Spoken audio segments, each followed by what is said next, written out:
নমস্কার বন্ধুরা। মাঘ মাসে কৃষ্ণপক্ষে চতুর্দশী তিথি, চারদিকে কনকনে শীত, আর তার মাঝেই মা কালীর এক বিশেষ আরাধনায় মেতে ওঠে আপামর বাঙালি।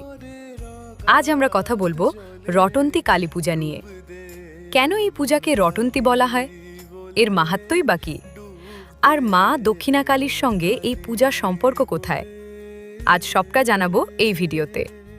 সাধারণত মাঘ মাসে কৃষ্ণপক্ষে চতুর্দশী তিথিতে এই পূজা হয়। রটন্তী শব্দের অর্থ হল যা রটে গেছে বা প্রচারিত হয়েছে। পৌরাণিক কাহিনী, লোককথা অনুযায়ী এই বিশেষ দিনে মা কালী দেবী দুর্গার রূপ ধারণ করে মর্তে আবির্ভূত হয়েছিলেন। অন্য একটি মতানুসারে শ্রী রাধার কৃষ্ণপ্রেম নিয়ে যখন চারিদিকে নানা কুৎসা রটছিল, তখন শ্রীকৃষ্ণ রাধার সতীত্ব প্রমাণ করতে এবং ভক্তের মান রক্ষা করতে দেবী কালীর রূপ ধারণ করেছিলেন। এই অলৌকিক ঘটনাটি চতুর্দিকে রটে গিয়েছিল বলেই এর নাম রটন্তী কালী পূজা।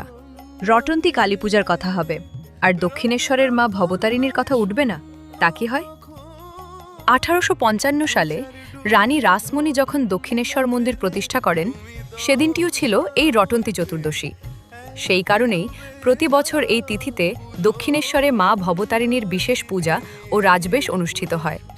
দূর দূরান্ত থেকে ভক্তরা আসেন মায়ের এই অপরূপ রূপ দর্শন করতে। শ্রী রামকৃষ্ণ পরমহংসদেব নিজে এই তিথিতে মায়ের আরাধনা করতেন, যা এই পূজার গুরুত্বকে আরও বাড়িয়ে দিয়েছে। রটন্তী কালী পূজার কিছু বিশেষ নিয়ম আছে। এই পূজা সাধারণত নিশীথ রাতে, অর্থাৎ গভীর রাতে সম্পন্ন হয়। অনেক জায়গায় মাকে নানা রকম ঋতুফল এবং বিশেষ ভোগ নিবেদন করা হয়। এই দিনে অনেক সাধক ও তান্ত্রিকরা বিশেষ সিদ্ধি লাভের জন্য জপ তপ করেন। শোনা যায় এই দিন নিষ্ঠাভরে মা কালীর পূজা করলে সমস্ত অমঙ্গল ও কলঙ্ক থেকে মুক্তি পাওয়া যায়। ভক্তি আর বিশ্বাসের এই মেলবন্ধনই হল রটন্তী কালী পূজা। আপনি কি কখনো এই তিথিতে কোনো বিশেষ মন্দিরে গিয়েছেন? বা আপনার এলাকায় এই পূজা কেমন হয়? আমাদের কমেন্ট করে অবশ্যই জানাবেন। ভিডিওটি ভালো লাগলে লাইক করুন, বন্ধুদের সাথে শেয়ার করুন, আর আমাদের চ্যানেলটি সাবস্ক্রাইব করতে ভুলবেন না। দেখা হচ্ছে পরের ভিডিওতে। জয় মা কালী।